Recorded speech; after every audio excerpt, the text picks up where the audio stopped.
పరిమళాలు వెదజల్లేడే మానవత్వం. డిఎన్ఆర్ విద్యార్థిస్తూ అందించే సహకారం. రేపటి పౌరుల కోసం సాగే మహాయత్నం. గన్నోజు ప్రసాద్ రాసిన శిలాక్షరం.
ప్రతాప్ రెడ్డి గారికి తాను చెక్కినటువంటి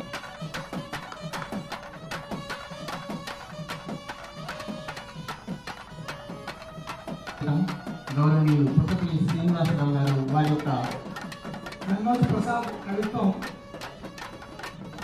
తొలిపొద్దు నుండి ఇప్పుడు పుస్తకం శిలాక్షరం వరకు అంచలంచలుగా ఎదుగుతున్నటువంటి కవితా నిర్మాణ శైలి కనపడుతూ ఉన్నది. ముఖ్యంగా కవి ఏం చేస్తాడు సమాజంలో అనేటువంటి ఒక ప్రశ్న వేసుకున్నట్లయితే తాను చూస్తున్నటువంటి అనుభవాలను పరిస్థితులను అన్నింటినీ కూడా అక్షరబద్ధం చేయాలన్నటువంటి ఆశయం సంకల్పం దృఢంగా ఉన్న వ్యక్తి గన్నోజు ప్రసాద్ గారు. ఈ పుస్తకంలో దాదాపు ఒక 76 కవితలు ఉన్నాయి. ప్రతి కవిత గత 3 రోజుల నుంచి నన్ను నిద్ర లేకుండా చేస్తున్నది. దానికి రీజను సంక్షిప్తంగా చెప్పాలని రవి గారు చెప్పారు, చదివించేలాగా చెప్పాలని మిత్రులు సలహా ఇచ్చారు. సరే ఎంతో చెప్పే ప్రయత్నం చేస్తాను. దానికంటే ముందుగా ఇప్పుడు చెప్పేటువంటి ఈ విషయాలలో ఈ సమీక్ష పూర్తి స్థాయిలో సఫలమైందా కాలేదా అనేది తర్వాత మీరే చెప్పాలి.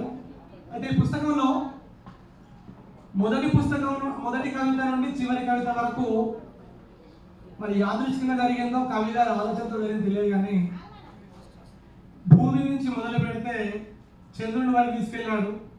మనిషికి ప్రకృతికి ఉన్నటువంటి సంబంధాన్ని ఎంత అవినాభావంగా చెప్పాడంటే ఆకాశంలోని చివరి కవిత చెప్తారు. ఇందులో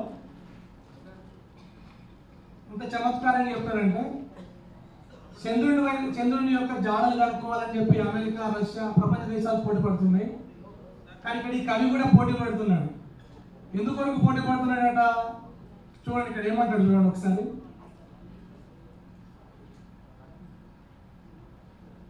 అమ్మ చూపిన అద్దంలో చంద్రికను చూశా, ఎదను ఫోటోగ్రాఫర్గా మలిచి మదిలోనే కౌముది బొమ్మను తీశాను అంటున్నాడు. సమాజంలో నివృగమైనటువంటి నిర్లిప్తతని, నిర్లక్ష్యాన్ని తట్టిలేపి సమాజ శ్రేయస్సుకై, బంగారు భవితవ్యానికై, దేశ సుస్థిరాభివృద్ధికై శిలలుగా మారినటువంటి అక్షరాలని చైతన్య శిల్పాలుగా మార్చడానికి మరింత నవ్యతతో, విలక్షణమైన శైలితో, సరళమైన పదాల అల్లికలతో, సంక్షిప్తమైనటువంటి భావ ప్రకటనలతో శిలాక్షరం అనే తన 3వ కవితా సంచికతో ముచ్చటగా 3వసారి మన ముందుకు వస్తున్నటువంటి ప్రసాద్ సార్ గారికి మనస్ఫూర్తిగా అభినందనలు తెలియజేసుకుంటున్నాను. శిలాక్షరం అనే పుస్తకం 128 పేజీలతో 76 వచన కవితలతో రూపుదిద్దుకుంటున్నటువంటి ఈ పుస్తకంలోని ప్రతి కవిత చదివితే పదాలు అవుతాయి, ఆచరిస్తే అస్త్రాలు అవుతాయి, సమాజ మేల్కొల్పుకు సంబంధించినటువంటి శస్త్రాలు అవుతాయి. ఈరోజు మన దేశంలో చాప కింద నీరులా ప్రయాణిస్తూ మన దేశాన్ని అభివృద్ధిని ప్రశ్నిస్తున్నటువంటి ఎన్నో సమస్యలు, ముఖ్యంగా పేదరికం, అవినీతి, మాదక ద్రవ్యాలు, మూఢనమ్మకాలు, మద్యపానం, వాతావరణ మార్పులు, పర్యావరణ కాలుష్యం, అదేవిధంగా చెడుకు ఉపయోగించుకుంటున్నటువంటి టెక్నాలజీ, అంతరించిపోతున్నటువంటి నైతిక విలువలు, మానవతా విలువలు, ఇవన్నీ కూడా ఈరోజు మన దేశంలో వేళ్ళూనుకొని మన దేశాభివృద్ధిని పరీక్షిస్తున్నాయి, ప్రశ్నిస్తున్నాయి. ఈ సమస్యలన్నింటినీ పారద్రోలాల్సిన ఆవశ్యకత, అవసరం దేశ పౌరులుగా ప్రజలందరి మీద ఉంది, మనందరి మీద ఉంది. ఈ సమస్యలు ఇలాగే కొనసాగుతూ పోతే భవిష్యత్తు అంధకారం అవుతుంది, ప్రశ్నార్థకం అవుతుంది. కాబట్టి ఇటువంటి సమస్యలన్నింటి పట్ల మనందరికీ, ముఖ్యంగా రేపటి పౌరులైనటువంటి బాలలకి ఈ శీర్షిక అయినటువంటి పుస్తకం యొక్క శీర్షిక అయినటువంటి శిలాక్షరం అనే కవితలో ఉన్నటువంటి వాక్యాలు అన్ని రకాల ప్రజలకి, అన్ని హోదాలలో ఉన్న వారికి, సమాజం యొక్క మార్పు పట్ల మనం ఆశ.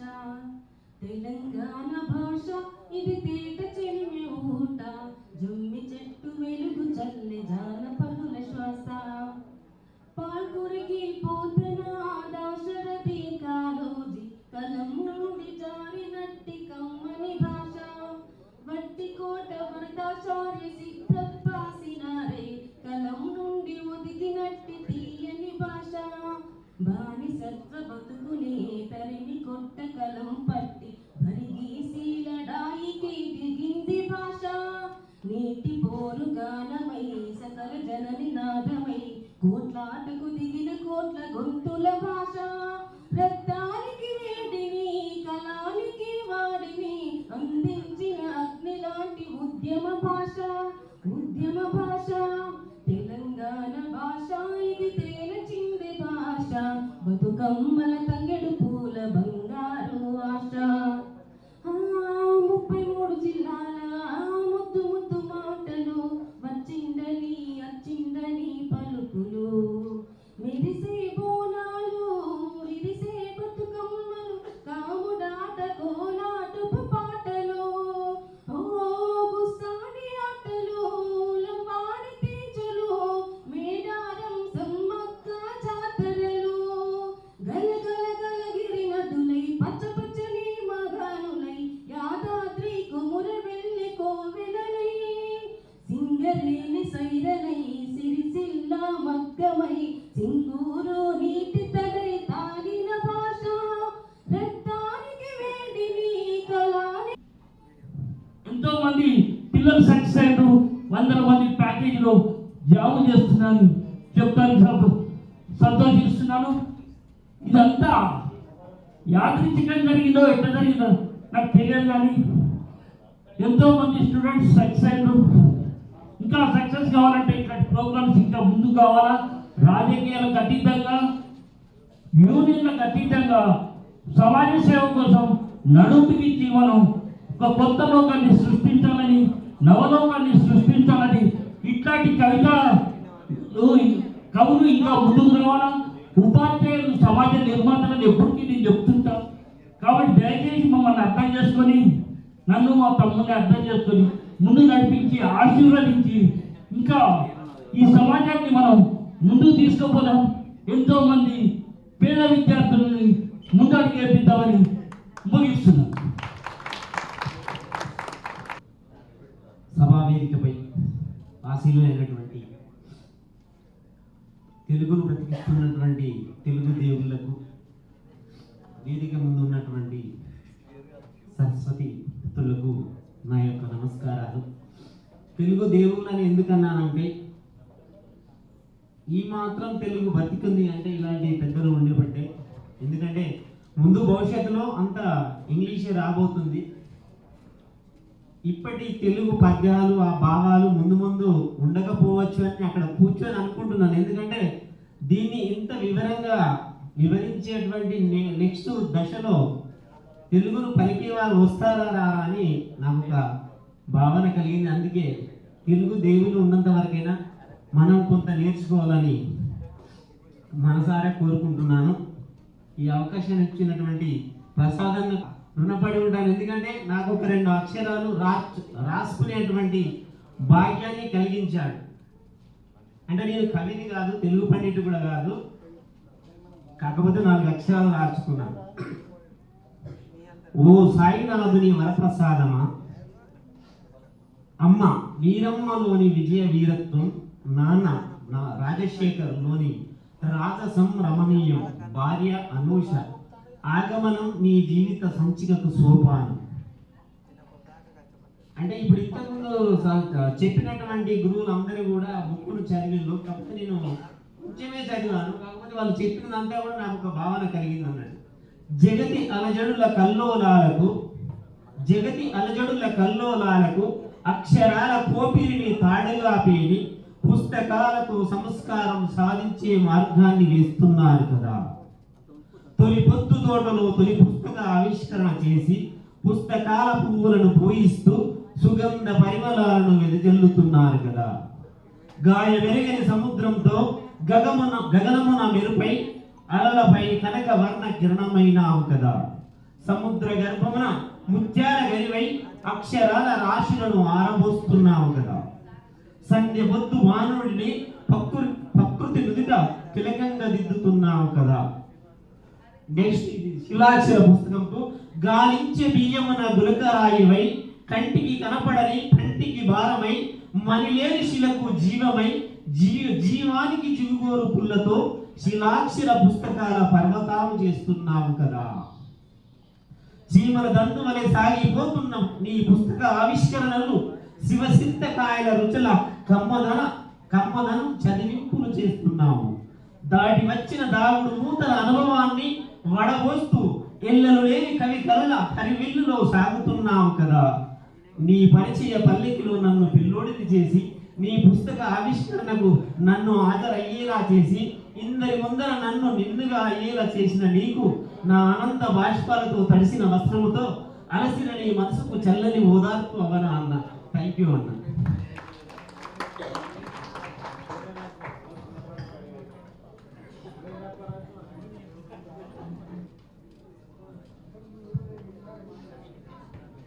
సభాయ నమః.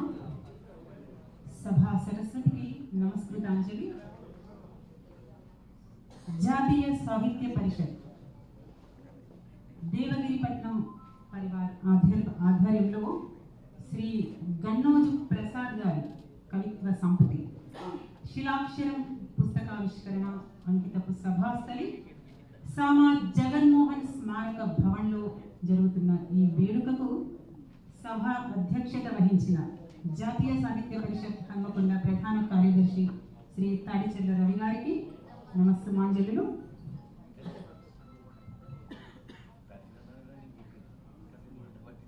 నిరుపమాన ప్రతిభా విత్పత్తులు ఘనులు ఉస్మానియా విశ్వవిద్యాలయ తెలుగు శాఖ పూర్వ అధ్యక్షులు ఆచార్య కసిరెడ్డి వెంకటరెడ్డి గారికి, అలాగే అచంచల భారతీయ పట్ల గౌరవాన్వితులు సుభాషణమే భూషణమైన ఆచార్య సంజీవ గారికి పాదాభివందనాలతో మరి ఈ వేదికపై ఇంకా మేము ఉపాధ్యాయులం కాబట్టి మా యొక్క చిరకాల కోరిక స్కూల్ అసిస్టెంట్ పదవి, మరి ఆ పదవిని ఒక జీవిత పరమార్థాన్ని చెప్పే ఆ పదవిని మాకు ప్రసాదమునర్చిన శ్రీ చక్రవర్తుల రాధాకృష్ణ సాహిత్య వేదిక అధ్యక్షులు బడి పిల్లవాడిని, మరి ప్రతి మగవాడి విజయం మనకు ఒక స్త్రీ ఉంటుందంటారు, ఒక తల్లిని వారి ఆలిని వారి పిల్లలను అంటే మహిళా సాధికారత పెద్దపీట వేసి అన్ని కవితా వస్తువులను వారి యొక్క శిలాక్షరంలో చిక్కించారు గన్నోజు ప్రసాద్ గారు. ఒక్కసారి నా మనసును తాకిన కవనాలను మీ ముందు ఉంచదలుచుకున్నాను. ఒక నిమిషమే చెప్తాను, ఎందుకంటే చెప్పకుండా ఉండలేకపోతున్నాను నేను. వారి బరువైన పదాల మనము డిక్షనరీలు వెతుక్కొని ఆ పదాలకు అర్థం తెలుసుకునే విధంగా ఉండవు వారి అక్షరాలు. బరువైన పదాలు కాదు, భారమైన పదాలు కాదు, అలటి పదాలు, సహజ సుందరమైన సరళ భాషతో పాఠకులలో పరిపరి విధాలైన ఆలోచనలు రేకెత్తించి భావానికి మాత్రమే ప్రాధాన్యతనిచ్చి జీవితంలో ప్రభావితం చేసిన సంఘటనలతోనే అపురూప కవిత్వాన్ని రచించారు గన్నోజు ప్రసాద్ గారు. ఈ శిలాక్షర సువర్ణాక్షరాలను ఆదరాభిమానాలే ఐశ్వర్యంగా భావిస్తూ తన కవన శక్తికి స్ఫూర్తి ప్రదాత అయిన ఆత్మసోదరుడు ప్రతాపన్న గారి ఔదార్యతకు అంకితం ఇస్తున్నానన్న వారి తొలి పలుకులు ఈ పుస్తకానికి సహజాలంటుతాను. ఇక పుస్తకం లోపలికి వెళ్తే కనుక ప్రతి కవనం కూడా జనజీవన సౌకుమార్యాన్ని చాటి చెప్పేది, ఆ శ్రమ సౌందర్యాన్ని కూడా చాటి చెప్పేది. ప్రతి కవితలో కూడా అందంగా అత్యంత సహజంగా పొదగబడిన భావ సౌందర్యం. ఒక్కటి చెప్తాను నేను, వర్షం వస్తుంది మనకు. మరి ఆ వర్షాన్ని ఏ విధంగా అడిగిస్తున్నాడు చూడండి. పిలిస్తే పలకవు కానీ పిలవని పేరెంటానికి మాత్రం వస్తావు. ఊరి పొలిమేరలు ముంచుతూ ఇంత పొగరెందుకు నీకు? ఎవరు పిలిచారని ఎదుర్కొంటూ వచ్చావు? చాలా చాలా అని ఇక చల్లబడు అంటూ అనుకోని అతిథిలా వచ్చి ఊరిని ముంచెత్తుతున్న వర్షాన్ని వెనక్కు వెళ్ళమని ఒక ఆత్మీయ స్నేహితుడిని కదిలించినట్టు సుతిమెత్తని పదాలతో కదిలిస్తారు గన్నాజ్ ప్రసాద్ గారు. అంటే సభకు నమస్కారం. వేదిక అలంకరించిన పెద్దలకు, వేదిక ముందు కూర్చున్నటువంటి పెద్దలకు, మిత్రులకు, మాతలకు అందరికీ నమస్కారం. కవిత్వం ఏం రాయాలి, ఎలా రాయాలి, ఎందుకు రాయాలి, ఈ 3 ప్రశ్నలు వేసుకోవాలి. తమ్ముడు కూర్చో. ఏం రాయాలి, ఎలా రాయాలి, ఎందుకు రాయాలి? ఈ తమ్మునికి భావావేశం ఉంది బాగా. నాకు ఇప్పుడే పరిచయం అయినాడు అతను. రాగానే పరిచయం చేస్తున్నాడు, పుస్తకం చేతికి అందించాడు, పుస్తకం చదివినాడు మొదటి నుంచి చివరి దాకా. పుస్తకం గురించి నేను మాట్లాడాల్సిన విషయాలు ఏమీ లేవు, అన్నీ అందరూ మాట్లాడేశారు. శిలాక్షరం అనే కవిత తీసుకొని దాని మీద మాట్లాడదాం అనుకున్నాను, అది అయిపోయింది. కాబట్టి ఇక్కడ ఈ తమ్ముడికి ఉన్నటువంటి భావావేశం ఎట్లా అంటే, నేను జాతీయ సాహిత్య పరిషత్ ప్రాంత అధ్యక్షుని కాబట్టి నా సోదరుడు కనుక చెప్తున్నాను. ఎట్లాంటిదంటే, విష్ణు పాదోద్భవి అయినటువంటి గంగ ప్రవహించుకుంటూ వస్తున్నది. దానికి దారి లేదు, తెలు లేదు, పోతూనే ఉన్నది. అప్పుడు శివుడు ఏం చేశాడు? జటాజూటంలో దాన్ని బంధించాడు. బంధించిన తర్వాత దాన్ని వదిలితే అప్పుడు అది సస్యశ్యామలం చేసింది భూములని. అంతే కదా? ఏం తమ్ముడు? సస్యశ్యామలం చేసింది కదా భూములని. నీ కవితా వ్యవసాయం ఈ తెలుగు నేరనే కాదు, సమస్త విశ్వాన్ని కవితామయం చేయాలి అని అంటే చక్కటి కృషివరుడు తయారు కావాలి. దానికి నువ్వు శివుడివై నీ జటాజూటంలో బంధించాలి. సత్యం, శివం, సుందరం. సత్యాన్ని చెప్పాలి, శివాన్ని చెప్పాలి, సుందరంగా చెప్పాలి. ఏం రాయాలి అనేటువంటి దాంట్లో సమాజంలో జరుగుతున్నటువంటి సంఘటనలన్నీ చూసినప్పుడు స్పందించేటువంటి చక్కటి హృదయం ఉంది, సహృదయం ఉంది, భావావేశం ఉంది. దాన్ని ఆచరణలో పెట్టేటప్పుడు, అంటే రాసేటప్పుడు ఎలా రాయాలి అనే దాంట్లో ఇంకా ఆయన చెయ్యి తిరగాల్సినటువంటి అవసరం ఉంది. ఆ పద ప్రయోగాలు చూస్తున్నప్పుడు నాకు వెంటనే అర్థమైపోయింది, మొట్టమొదటి కవితలోనే అర్థమైపోయింది. కాబట్టి భాషా శిల్పం రావాలి ఆయనకి. భాషా శిల్పంలో నువ్వు కనుక చక్కగా చెక్కగలిగినట్టయితే అవి శిలాక్షరాలుగా నిలిచిపోతాయి. లేకపోతే నీళ్ళ మీద రాతలైతాయి, గాలిలో రాతలైతాయి. కాబట్టి అట్లాంటి రాతలు కాకుండా ఏదో మానేరు దగ్గర ఒడ్డున కూర్చొని ఇసుక నీళ్ళలో రాసినటువంటి రాతలాగా కాకుండా అవి శిలాక్షరాలుగా మిగిలిపోవాలి అంటే నీ అభివ్యక్తిలో గట్టి పట్టుదల సంపాదించుకోవాలి. ఇక 3వ అంశం, ఈ తమ్ముడికి భావావేశం ఉందని చెప్పినాను, అభివ్యక్తి విషయం చెప్పినాను. కానీ ఎందుకు రాయాలి అనే దాని మీద ఒక అవగాహన రావాలి.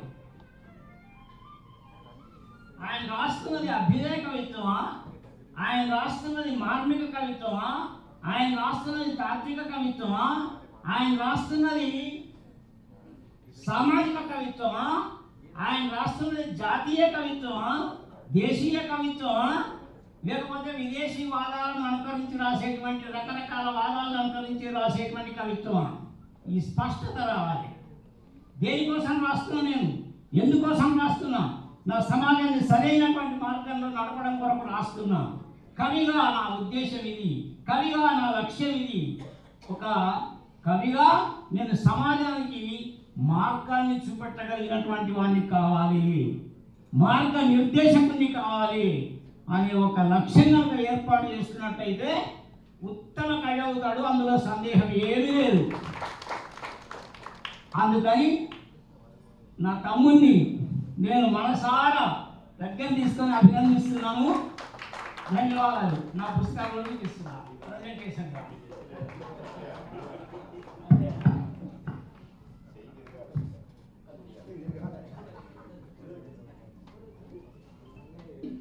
ఎంత చేసినా ఎంత రాసినా ఇంకా తెలుసుకోవాల్సినటువంటి ఉంటుంది. కవిత్వం తీరని దాహం అని చెప్పినారు. ఎంత రాసినప్పటికీ కూడా ఇంకా సాధించాల్సింది చాలా ఉంటుంది. మరొక పెద్దవారు వారికి ప్రసాద్ పైన ఉన్నటువంటి అభిమానంతో ఇంకా ఎదగాలి ప్రసాద్ అనే తపనతో అద్భుతంగా ఉంది. అయినా అక్కడితోనే ఆగిపోతే ఇంకా తనలో పరిణతి రాదు అనే ఉద్దేశంతో ఇంకా సాధించాల్సింది ఉంది అని చాలా ఆత్మీయంగా చెప్పారు. వాటినన్నింటినీ ప్రసాద్ స్వీకరిస్తున్నారు. ప్రసాద్ ఇంకా ఎదగాలనే తపన వారి యొక్క ప్రసంగంలో నాకు ప్రస్ఫుటంగా కనిపించింది. వారు ఇంత దూరం వచ్చి ఇంత చక్కని ప్రసంగంతో పాటు ఈ వేదిక మీద ఈనాడు సభాధ్యక్ష స్థానంలో ఉన్నటువంటి రవి తడిచంద్ర రవి గారు, తర్వాత ఈనాటి రచయిత గణరాజ్ ప్రసాద్ గారు అంకితం స్వీకరించి గ్రంథం లోకంలోకి వెళ్ళడానికి కానీ లేదా ప్రచారం కావడానికి కానీ పూనుకున్నటువంటి మాన్యులు దొడ్డ ప్రతాప్ రెడ్డి గారు, ఈ సందేశించి వెళ్ళిన పుట్టపల్లి శ్రీనివాసరావు గారు, తర్వాత చక్రవర్తుల శ్రీనివాస్ గారు, ఇప్పుడు మంచి సూచనలు చేసినటువంటి ఆంజనేయరాజు గారు. ఆంజనేయరాజు గారి గురించి చెప్పాలండి. ఏదైనా దిద్దామని, అది పద్య కవిత కావచ్చు, గేయ కవిత కావచ్చు, వచన కవిత కావచ్చు, చూసి పెట్టండి అని వస్తే మా రాజుగారు చూస్తారు, రాజుగారికి పంపిస్తారు. ఆంజనేయరాజు గారు అవతలికి వెళ్ళారు. రాజుగారు ఛందశాస్త్రంలో, భాషాశాస్త్రంలో అపారమైన పాండిత్యం కలిగిన వారు. వ్యాకరణం దాదాపు 10 సంవత్సరాలు ఎంఏ చెప్పినటువంటి వారు. కాబట్టి వారు ఎలా ఎలా ఏది పట్టుకుంటారో అది చాలా సరిదిద్దేటటువంటి అవకాశంగా చెప్తూ ఉంటారు. పెట్టులుడురా విశ్వరాభిరామ వినురవేమ, ఎంత అనుభవంతో చెప్పినటువంటి మాట చూడండి. గురువు శిక్ష లేక ఈ శరీరాన్ని తల్లిదండ్రులు ఇచ్చారు, కానీ జ్ఞాన శరీరాన్ని ఎవరిచ్చారు? గురువు. గురువు శిక్ష లేక గురు చెట్లు గలుగురా, అజునికైన వారి అబ్బకైనా. అజుడు బ్రహ్మ, బ్రహ్మ కానీ బ్రహ్మ తండ్రికైనా కానీ ఒక గురువు శిక్ష ఉంటేనే కానీ, ఆయన బోధిస్తేనే కానీ అప్పుడు జ్ఞానం కలుగుతుంది. ఎంత సులభమైనటువంటి పోలిక వేశాడు చూడండి. కవిత్వమే ఇది. తాళపు చెలిలేక తలుపెట్టులుడురా. కాబట్టి ఈ తలుపు లేదా తాళం అనేటటువంటిది మనస్సులో ప్రశ్నార్థకమై ఉంటే ఆ ప్రశ్నను తొలగించి సమాధానాన్ని అక్కడ తెచ్చేది ఏదంటే తాళం చెవి. ఆ తాళం చెవి ఏది అంటే కవిత్వం. కాబట్టి అలాగా మానవ వికాసానికి, మానసిక వికాసానికి దోహదం చేసేటటువంటి ఇలాంటివన్నీ కూడా మనము స్వీకరించాల్సిందే. ఇంతకు ఏమిటి అంటే ఈ కవిత్వం ఎట్లాంటిదని చెప్తూ ఈ పుస్తకం రూపంలో వచ్చింది కదా, ఈ పుస్తకాన్ని మనం ఎట్లా భావిద్దాం అనేటటువంటి ఒక ప్రశ్న వేసుకొని వెంకట బాలకృష్ణ కవులు ఒక మాట చెప్తారు. చాలా జాగ్రత్తగా గుర్తుపెట్టుకోండి ఈ పద్యాన్ని. మది కుదురు చేసి చక్కని మాట చెప్పి కలకనెడలించి ధైర్యము కలగజేసి. మది కుదురు చేసి, మనస్సు కుదురుగా ఉండదు, పరిపరి విధాలా పోతుంటుంది. మది కుదురు చేసి చక్కని మాట చెప్పి కలకనెడలించి ధైర్యము కలగజేసి. తల్లిదండ్రుల బోలి పెద్దలను బోలి సదుపదేశం చేయు పుస్తకమే నీకు కవితం. భ్రత్రయం ప్రకారంతో 3 పురాణాలు, బ్రహ్మ పురాణం, బ్రహ్మాండ పురాణం, బ్రహ్మ వైవర్త పురాణం. చతుష్టయం వకారంతో 4 పురాణాలు, విష్ణు పురాణం, వాయు పురాణం, వామన పురాణం, వరహ పురాణం. అగ్ని పురాణం, నారద పురాణం అని ప్రత్యక్షతే ఈ 18 మహాపురాణాన్ని రాశాడు.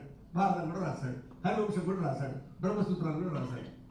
ఏమండి వ్యాసవారు గురువు గారు, మీరు ఇంత రాశారు కదా, మీరు రాసిన చెప్పినటువంటివి అందరూ పాటిస్తున్నారా అంటే, నేను చెప్పిన పురుషార్థాలే పాటించడం లేదనే విధంగా ఆయన ఏమంటాడంటే, ఊర్ధ్వబాహు విరౌమ్యేష నచ కశ్చిత్ శృణోతి మే ధర్మాదత్తశ్చ కామశ్చ సధర్మ కిం న చెబుతున్నా. ఊర్ధ్వబాహు విరౌమ్యేష నచ కశ్చిత్ శృణోతి మే, కానీ ఒక్క నా మాట ఒక్కడూ వినడం లేదు. ఏం చెప్తున్నావయ్యా? ధర్మాత్ అర్థశ్చ కామశ్చ సధర్మ కిం న సేవ్యతే. ధర్మాన్ని అనుసరించి అర్థాన్ని పొందయ్యా, ధర్మాన్ని అనుసరించి సుఖాన్ని పొందయ్యా అని నేను చెప్తున్నా. కానీ ఆ ధర్మాన్ని వదిలిపెట్టి అర్థకామాల వెంబడి మనుషులు పరిగెత్తుతున్నారు. ఎప్పుడు ద్వాపరయుగం చివరిలో సరస్వతికి శిరస్సు మంచి పాదాభివందనం చేసుకుంటూ, ఆ సభా వేదిక మీద ఆసీనులై ఆ పాద స్పర్శం నాకు ఒక శైశవ దశలో ఉన్న నాకు ఆ స్పర్శను అందించి, భవిష్యత్తులో నువ్వు ఇంకేం చేయాలి, ఎలా రాటుదేలాలి అని చక్కని సూచనలు చేసినటువంటి, వేదికను అలంకరించినటువంటి పెద్దలందరికీ పేరు పేరున నమస్సుమాంజలు తెలియజేసుకుంటున్నాను. మరి అక్షరాలన్నీ అంటే ఒక మనసు కాదు, ఇప్పుడు మీరు ఇంతమంది మనసులన్నీ కలిస్తేనే ఈ ప్రసాద మనసు అని చాటి చెప్పడానికి ఇంత ఓపికగా ఉన్న పెద్దలందరూ, మరి ఈ మనసులన్నీ ఈ మనసులోకి చేరి ఎక్కడి నుంచో మన దగ్గరకు వచ్చి మనకు ఆశీర్వదించడానికి వచ్చినటువంటి పెద్దలు ఈ మనసులోకి చేరి ఆ శిలాక్షర పదాలు వీరి పెదాల స్పర్శగా మారి రేపటి తరానికి చిన్న సూచనలు, సలహాలు, చిన్న వారధిగా నిలుస్తుందని సూచనలు ఇచ్చినటువంటి పెద్దలు, మరి అందరికీ పేరు పేరున నమస్కారాలు తెలియజేసుకుంటూ, మరి నన్ను ఈరోజు ఇక్కడ నిలబెట్టడానికి కారణం, నాకు మట్టి పిల్లల్లో ఎక్కడో దుమ్ము ధూళిగా ఉన్నటువంటి నాకు వారి చల్లని కడుపు నుంచి నాకు ఈ ప్రసాద మొక్కనిచ్చినటువంటి నా తల్లిదండ్రులకు ముందుగా పాదాభివందనం చేసుకుంటున్నాను. వారు లేనిది నేను ఈరోజు ఇక్కడ లేను. నా కవితకైనా అక్షరానికైనా వారే నిదర్శనం. వారు లేకపోతే నీవు లేవు. మరి వారిని ఈ సందర్భంగా తలుసుకుంటూ, నాకు బోధన చేసినటువంటి గురువులకు వారికి కూడా పాదాభివందనం తెలియజేసుకుంటున్నాను. ఈ వేదికను వీటన్నిటినీ మరి సంధానకర్తగా వ్యవహరించి నాకు నన్ను వారి మనసు నుంచి ఒక బయటికి తీసుకురావాలి, ఇతరులో ఉన్నటువంటి కళను బయటికి తీసుకురావాలనేటువంటి ఉద్దేశంతో నన్ను గత పుష్కర కాలం నుంచి ప్రోత్సహిస్తున్నటువంటి మా 10 మంది దేవగిరిపట్నం పరివార కుటుంబ సభ్యులందరికీ శిరస్సు వంచి పాదాభివందనం చేసుకుంటున్నాం. చేయాలని కూడా వారు లేని నేను లేను. ఇక స్నేహ కోటిలో నన్ను దాచుకొని తెలుగు మరి రావాలి అంటే ఆ సూర్యుడు ఫస్ట్ మేఘాల చాటున అపసోపాలు పడతాడండి. మేఘాల చాటున, మబ్బుల చాటున ఆ సూర్యుడు బయటికి రావడానికి అపసోపాలు పడతాడు. ఎందుకు అంటే అక్కడ ఆకాశంలో అవి 2 పోటీ పడుతుంటాయి. సూర్యుని కాంతి రావడానికి మబ్బులు అడ్డుపడుతుంటాయి. అడ్డుపడ్డటువంటి ఆ మబ్బులను తొలగించుకుంటూ మరి చాలా మందికి వెలుగునిచ్చేటువంటి స్ఫూర్తి ప్రదాత ఆ ఉదయభానుడు మరి నాకు స్ఫూర్తి ప్రదాతగా నిలిచి, అక్షరం, పదం, కవిత్వం, సరే అది కవిత్వమో కాదో కానీ నాకు తెలియదు అని ఆ మెలకువను నాకు కలిగించినటువంటి మా అన్న పెద్దలు దొడ్డ ప్రతాప్ రెడ్డి గారు, అన్న అనాల్సిందే. ఎందుకంటే మరి వారికి ఎందుకు అంకితం ఇచ్చినాం ఈ పుస్తకం అంటే 2 విషయాలు. మరి మరి నేను మొదటి పేజీలో రాసుకున్నటువంటి విషయం ఇందుకోసం మరి వారికి అంకితం ఇవ్వడం జరిగింది. తల్లిదండ్రులంటే తనువును అర్పించే గుణం, తల్లిదండ్రులంటే తనువును అర్పించే గుణం, దైవం అంటే దాపరికం లేని తత్వానికి, దైవం అంటే దాపరికం లేని తత్వానికి, గురువులంటే తండ్రిని స్మరించే నేర్పుకు నా పుస్తకం అంకితం. స్నేహం అంటే సేవా వారధిగా మారే ఓర్పుకు, పాఠశాల అనగానే బరువును మోసే బాధ్యతగా అన్నీ తాను తపించిన తపస్సుకి ఈ శిలాక్షరం అంకితం. కళా యశస్వికి, ధాతృత్వ దార్శనిక యోధునికి, మహోన్నత మార్గదర్శకునికి, మానవత్వపు విలువల విద్వత్తుకు, దివిటీలు పరిచి దిగుళ్ళు పోగొట్టి మిగులుకు నేనున్నా తమ్మి అని అన్నందుకు ఈ శిలాక్షరం అంకితం. ఐశ్వర్యం ఆచూకిన నేను పొందలే, ఆదరాభిమానాల ఐశ్వర్యంకు పొంగిన సారు చూపెట్టినటువంటి ప్రేమకు పొంగి నేను కళాన్ని కొంచెం పెద్దగా చేసి మీ ముందుకు వచ్చిన. నాలో తిమిర స్పర్శగా ప్రేరణ శక్తిని రగిలించే చీకటి కనబడుతుందా మనకు? మొత్తం చీకటే. అసలు అది ఎట్లా దాకుతుందో ఎట్లా స్పర్శనిస్తుందో కూడా తెలియదు. కేవలం కళ్ళు మాత్రమే చెప్పగలుగుతాయి చీకటి అని కనిపిస్తలేదు అని. కానీ నాకు మొత్తం నా ఒంటినంతా తడిగినటువంటి చీకటిని పోగొట్టినటువంటి పెద్దలు ప్రతాప్ రెడ్డి గారు. అందుకే నాలో తిమిర స్పర్శగా ప్రేరణ శక్తిని రగిలించి తొలి పొద్దును పొందికగా ఒదిగించి, అంటే ఒక కలం బట్టి ఒక అంశాన్ని రాయాలి అంటే, ఇందాక మా అన్న ఇంకో అన్న దొరికింది ఇక్కడ నాకు, ఆంజనేయ రాజు గారు చాలా చక్కని సూచనలు చేశారు. వారి గురించి అంటే ఆ చేసిన సూచనల గురించి కూడా మీకు విన్నవించాల్సిన అవసరం ఉంది. అలా ఆ ప్రేరణ ఎవరిస్తారు? ప్రేరణ అంటే ఆ ఒక పదం వాక్యంగా ఉపమానంతో కొలువు ఉండాలి అంటే అంత గొప్ప నిర్మాణం జరగాలి. కవి హృదయం ఒక కర్మాగారం, రగులుతూనే ఉంటుంది. మరి అందులో నుంచి ఆ కవనం బయటికి రావాలి అంటే అంత గొప్పగా మనసును రంజింపజేయాలి, లేదా కోపంగా దాన్ని బాగా నలపాలి, ఏదో ఒకటి చేయాలి. ఈ రెండే కవిత్వం బయటికి రావడానికి. అలా ప్రతాప్ రెడ్డి గారు చేసినటువంటి ఇప్పుడు ములుగు జిల్లా వ్యాప్తంగా ప్రభుత్వ పాఠశాలల బలోపేతానికి వారు గత 15 సంవత్సరాలుగా చేస్తున్నటువంటి కృషి, అవి చూసి ఏదో అక్షరం 4 ముక్కలు రాసుకుంటే దాన్ని కవిత్వం అన్నారు. అదే తొలి పొద్దుగా నేను పొందించుకున్నాను, అదే నాకు స్ఫూర్తి. అందుకు ఈ శిలాక్షరం అంకితం.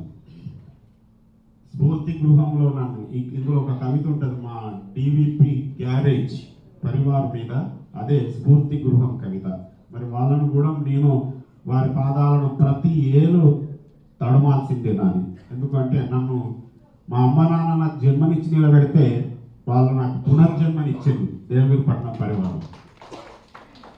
అందుకు స్ఫూర్తి గృహంలో నన్ను నిలిపి తనే కవితా వస్తువుగా మారి నాలోని కవన శక్తికి స్ఫూర్తి ప్రదాతగా నిలిచిన మా ప్రతాపన్నకి అంకితం. ఎందుకంటున్నా అంటే ఇందాక సార్ చెప్పిన దయ్యాల కార్ఖానా, ఒక మేడం గారు చెప్పిన కొత్త టీచర్, అసలు ఇందులో చెప్పినటువంటి 15-16 కవితలు నా కవితా వస్తువులు కావు. ప్రతాప్ రెడ్డి గారి దగ్గర కాపీ కొట్టినటువంటి సారు వారానికి 10 రోజులకు ఒకసారి గంట మాట్లాడతాడు. మాట్లాడిన విషయాల్లో నాకు నచ్చిన విషయం అంటే పెద్దలు శ్రీనివాస్ గారు కూడా చెప్పారు, ఒక తాత్వికత ఉంది అని. ఆ కాపీ కొట్టుకొని ఓ పెన్సిల్ తోటి అక్కడక్కడ సినాప్సెస్గా గీసి పెట్టుకున్నటువంటి నిజంగా ఇందులో రాసుకున్నటువంటి, అంటే దీనికి స్ఫూర్తి నింపింది సార్ కూడా తెలియదు చెప్పినా అని. ఉదాహరణ చెప్పింది సార్ నాకు అగరబత్తిది స్టోరీ. నేను అట్లా పోతే ఇది నేను అంటే ఇంత పెద్దగా నేను ఆలోచన చేయలేదు. ఇది అందుకోసం ఈ పుస్తకం అంకితం. అందుకే సార్ ఔదార్యతను, మరి ఈ తమ్ముని ఆత్మబంధువైన నిన్ను గాయమెరుగని సముద్రం మీ అందరి ముందు నన్ను హత్తుకున్నాడు కాబట్టి ఈ శిలాక్షరం అంకితం. ఎందుకు అంకితం? ఇకపోతే మరి సార్ చెప్పినట్టుగా మా ఇంకో సోదరుడు, నా కొత్త సోదరుడు, నిజంగా మా అమ్మ బాపు నాకు చెల్లెలను ఇచ్చి ఇద్దరు, కానీ నాకు అన్నదమ్ము లేరు, ఎందుకంటే ఉంటే మాత్రం ప్రాబ్లం ఉండేది. వీళ్ళు ఉండకపోవు, మళ్ళీ వీళ్ళు నాకు రాకపోవు. ఇట్లాంటి గొప్ప అన్నలు నాకు దొరికేవాళ్ళు కాదు, ఎందుకంటే మేము ఎక్కడో కొట్టుకొని ఎక్కడో ఉండము, వీళ్ళ దాకా రాకపోదు ఇక. కాబట్టి నిజంగా నా పూర్వజన్మ సుకృతమే కావచ్చు. సంతోషం సార్. కవికి కవిత్వం రాయాలంటే వస్తువు, శిల్పం ఇవన్నీ ఉండాలి. నా దాంట్లో లేవు సార్. భూమయ్య గారు సార్ మాట్లాడేటప్పుడు కవిత్వం తేలిపోతుంది అన్నాడు ఫోన్లో. అలా తేలనియద్దు అని చిలుక్కొయ్యే ఉదాహరణ చెప్పిండు నాకు సార్. తినాక కూడా మళ్ళీ ఈ పుస్తకం పట్టుకొచ్చి మమ్మల్ని ఎందుకు పట్టుకొచ్చినవే నువ్వు అని మీరు అనుకుంటారు కావచ్చు. ఒక టీచర్ చదువు చెప్తున్నప్పుడు 40 మంది 50 మంది విద్యార్థులు ఉన్నప్పుడు తప్పు చేస్తే ఆ విద్యార్థి నిలబెడితే చుట్టూ ఉన్న వాళ్ళు నవ్వుతారు. నవ్వడంలో 2 రకాలుగా జరగచ్చు. ఒకసారి అసలు వాడు చదవకుండా పోవచ్చు, ఇంకో విషయం కసితోని కూడా చదివి ముందుకు పోవచ్చు. ఆ కసిని నేర్పింది ఇప్పుడు ఈ వేదిక నాకు. సార్ చెప్పింది అక్షర సత్యం, ఈ మా అన్న చెప్పింది కూడా అక్షర సత్యమే. ఇంకా నేను అందుకని అప్పుడు అన్నా శైశవ దశలోనే ఉన్న, బాల్య దశలో కూడా రాలేదు సార్, శైశవ దశలోనే ఉన్న ఈ కవిత్వ సేద్యంలో తప్పకుండా మీ సలహాలు సూచనలు స్వీకరించి భవిష్యత్తులో నేర్చుకుంటా. అందుకే నేను చేసే అభ్యసన ప్రయత్నం తప్పులు అనేది సమాజం ఎత్తి చూపినప్పుడు నాకు ఇంకా ఇందులో తప్పు కాదు, సంస్కరణ, కవిత్వం సంస్కరించబడాలని సార్ చెప్పాడు. అందుకే ఇంతమందిలో నేను చెప్తే దానిలో ఉన్నటువంటి ఆ పౌరుషం పదాలు కలిపి శబ్దాలంకారం అయ్యేటట్టుగా చూసుకునేవాడిని. అంటే తెలియదు పదం అక్షరం ఇది కవిత్వం అదని తెలియదు, కానీ పురుడు పోసుకున్నది కాకతీయ విద్యాలయంలో. ఆ పురుడు మొలకగా మారింది మాత్రం దేవగిరిపట్నం పాఠశాలలో. ఇక్కడ మరి ఇన్ని మాటలు మాట్లాడడానికి నిజంగా నేను ఇంకొకరికి కృతజ్ఞత తెలుపుకోవాల్సిన అవసరం ఉన్నది. మేడం గారు ఒక నిమిషం.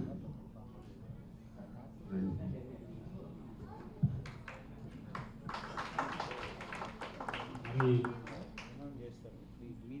నాకు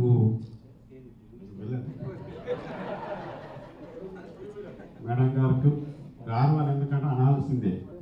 మరి నాకు విశేషమైనటువంటి టైం ఇచ్చి ఎక్కడ ఇబ్బంది కలగకుండా, ఒక సందర్భంలో ఇబ్బంది కూడా పడుతుంది, తన మనసు ఎరిగే చేస్తున్నా ఆ మనసు కూడా సంతోషాన్ని ఇస్తా. కాకపోతే నేను ఇప్పుడు అభ్యసన దశలో ఉన్నా కాబట్టి నన్ను ఒక అమ్మలా లాలిస్తుంది. ఇప్పుడు తను నా తోడు ఉంటూ ఇది రాసుకోవడానికి చక్కని అవకాశాన్ని, పిల్లలిద్దరు నా బిడ్డలను కూడా నాన్న డిస్టర్బ్ చేయకు, మనసులో కోపమే పట్టిన ఆ ఫోను అని అనుకుంటూనే కానీ అన్నట్టుగా ఎప్పుడు ఏదో అడుగుతాడో అందిస్తూ మరి తనను ముందుకు నడుపుతున్నటువంటి తన మన హృదయాన్ని నేను గ్రహించగలను. మరి ఈ స్కూల్ ఇక్కడ నిల్చోవడానికి, ఈ పుస్తకం పట్టుకొని మాట్లాడడానికి మరో కారకులు మా శ్రీమతి అనుష గారు. మరి వారికి కూడా నేను ధన్యవాదాలు తెలుపుకుంటున్నాను. కవితా రంగంలోకి నెట్టివేయడం కోసం వచ్చినటువంటి మా స్నేహితులు మరి 10 మంది ఉన్నారు. నాకు సక్సెస్ టుగెదర్ అని SSC 10 మంది. అంటే ప్రసాద్ అంటే ఒక వ్యక్తే కాదు, మొన్న అన్నారు మళ్ళీ అందరు వీళ్ళే అన్నారు శక్తి అని. ఈ శక్తికి కారకులు ఎవరు అంటే ఈ మిత్రకోటి. ఆ మిత్రకోటిలో నన్ను నిలిపినందుకు నిజంగా మా తల్లిదండ్రులకు నేను రుణపడి ఉన్నా. భగవంతుడు నాకు ఈ జన్మించినటువంటి సంతోషం. ఇంకా ఎవరన్నా అందరినీ నేను కోరగానే వచ్చినటువంటి నా స్నేహితులు, నా సహచర మిత్రులు, కవి మిత్రులు, అక్కలు, అన్నలు, వివిధ పాఠశాల నుంచి వచ్చినటువంటి టీచర్లు అందరికీ పేరు పేరున ధన్యవాదాలు తెలియజేసుకుంటున్నాను. ఇంకొక విషయం సార్, కవిత్రుడు అందుకే ఆయన చెలరేగింది. బండారు జగదీష్ గారు ఫిజికల్ డైరెక్టర్ సార్. ఆయన మేమిద్దరం కలిసి చర్చించుకుంటారు. ఒక పదం రాసి అన్న ఏమన్నా అంటే బొచ్చడు సంతోషపడే వాళ్ళం ఇద్దరం ఆ పదాలను చూసుకొని. అంటే చాలా మస్తు హార్ట్ఫుల్గా ఫీల్ అయ్యేవాళ్ళం. ఒక పదం ఇట్లా మార్చుకున్నాం అన్న మనం ఇట్లా ఇచ్చింది అని మరి జగదీష్ గారు నేను అప్పుడు తొలినాళ్ళలో చర్చించుకునేవాను. అంటే ఈ కవిత్వానికి స్ఫూర్తి కూడా మిత్రుడు ఆయనే. అతనికి కూడా మరి నేను రుణపడి ఉన్నాను. ధన్యవాదాలన్నా. ఇకపోతే శిలాక్షరం రాసుకున్న సందర్భంలో నా సహచర మిత్రులు ఇద్దరు, అద్దెల నాగరాజు గారు, మరి అదేవిధంగా రాధారపు సుమిత గారు, మేడం గారు కాశీరెడ్డి గారి చేతుల మీదుగా మా డిఎన్ ట్రస్ట్ గారు అందిస్తున్న ల్యాప్టాప్ను స్వీకరించవలసిందిగా కోరుకుంటున్నాము. దీనిని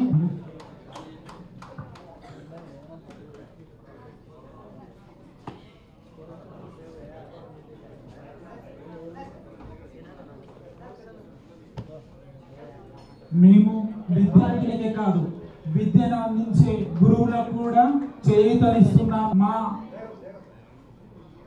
గురువు గారు రామయ్య సార్ గారి మిత్రులు కె శ్రీధరాచార్యులు గారికి ఈ యొక్క ల్యాప్టాప్ కూడా ఇవ్వాలనుకుంటున్నాం. వారు స్టేట్ రీసోర్స్ పర్సన్గా మ్యాథ్స్ హైదరాబాద్ గారు